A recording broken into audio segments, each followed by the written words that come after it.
Hello students, मैं श्री दीपचंद चौधरी महाविद्यालय ललितपुर से आज हम बीए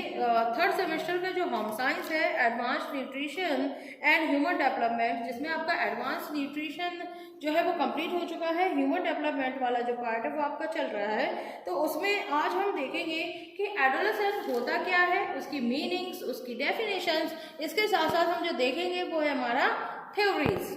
मेन सिद्धांत। तो सबसे पहले किसी प्राणी के विकास के क्रम में जो है अगर हम देखें तो उसमें जो है किशोरावस्था या जो हमारा एडोलेसेंस होता है वो काफ़ी महत्वपूर्ण अवस्था होती है, क्योंकि यही जो अवस्था है वो मनुष्य के भविष्य का जो है वो निर्माण करती है और उसके प्रौढ़ जीवन की रूपरेखा भी जो है इसी एडोलेसेंस के अंतर्गत या इस अवस्था के अंतर्गत हो जाता है। तो विकास की दृष्टि से भी ये जो अवस्था है वो क्रांतिकारी चेंजेस या परिवर्तनों की अवस्था मानी जाती है, क्योंकि इस अवस्था में परिवर्तनों का जो स्वरूप इस प्रकार का होता है कि बालक को ना तो बालक ही हम कह सकते हैं और ना ही हम उसको प्रौढ़ कह सकते हैं। इसके अलावा इसमें जो है चेंजेस की प्रोसेस में के बाद अगर हम देखें तो बाल्यावस्था के जितने भी शारीरिक और मानसिक यानी उसके फिजिकल और मेंटल जितने भी तरीके के उसके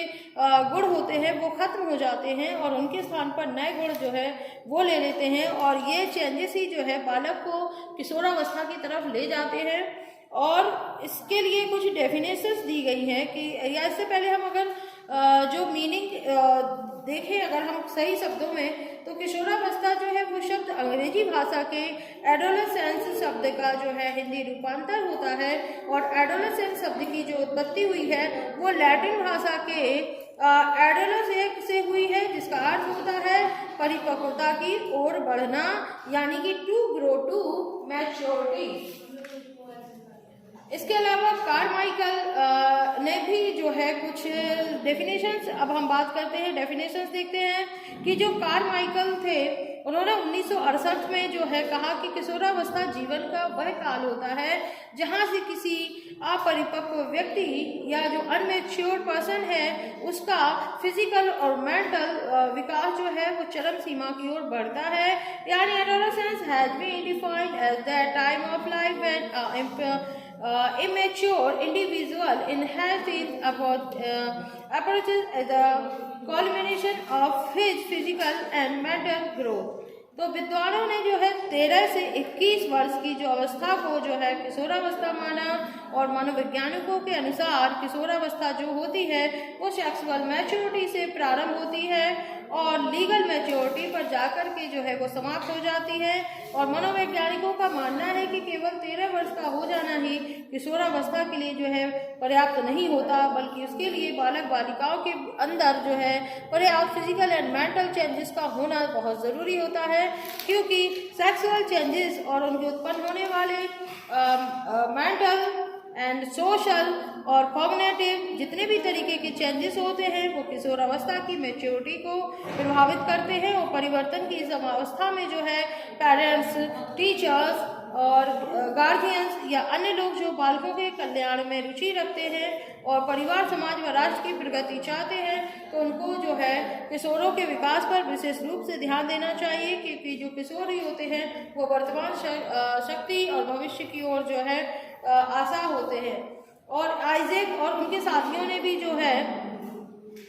किशोरावस्था को प्यूबर्टी स्टेज के बाद की वह अवस्था मानी है जिससे व्यक्ति के अंदर उत्तरदायित्व की जो भावना है वो स्थापित हो जाती है। वहीं बिंग और हंट ने जो है किशोरावस्था के समुचित अर्थ को प्रकट करने वाला एक शब्द है जिसे हम परिवर्तन कहते हैं और यह परिवर्तन शारीरिक, सामाजिक और मनोवैज्ञानिक होता है। The one world is best adolescence one his change the changes in psychological, sociological and physical. इसके बाद अगर हम इन सभी परिभाषाओं का एक कंक्लूजन निकालें तो ये जो किशोरावस्था होती है वो तीव्र परिवर्तनों की अवस्था है जो प्यूबर्टी स्टेज से प्रारंभ होकर के एडल्टहुड की प्रारंभिक अवस्था तक रहती है और विकास क्रम का अध्ययन सही तरीके से किया जा सके इसके लिए विद्वानों ने 2 अवस्थाओं में बांटा। एक उन्होंने कहा अर्ली एडोलेसेंस जो कि चलता है 13 से 16 वर्ष, दूसरा है हमारा लेट एडोलेसेंस जिसको जो चलता है हमारा 17 से 21 वर्ष। अब हम इसकी थ्योरीज देखें तो जो हमारी विकास के सिद्धांत की है किशोरावस्था की, तो उसमें पहली है हमारी त्वरित विकास का सिद्धांत, यानी किशोरावस्था के विकास के संबंध में स्टैंडर्ड हॉल ने सिद्धांत को माना। उन्होंने कहा कि जो किशोरावस्था में होने वाले चेंजेस होते हैं वो आकस्मिक होते हैं, उनका पूर्व के विकास यानी शेष अवस्था या बाल्यावस्था से कोई सीधा संबंध नहीं होता है। फिर दूसरा है हमारा क्रमिक विकास का सिद्धांत।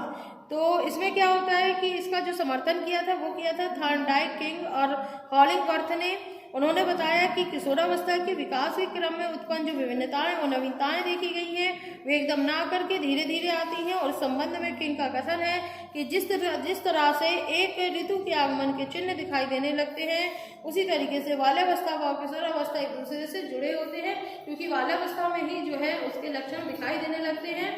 और इस तरीके से ये इसकी थ्योरीज हो जाती हैं। नेक्स्ट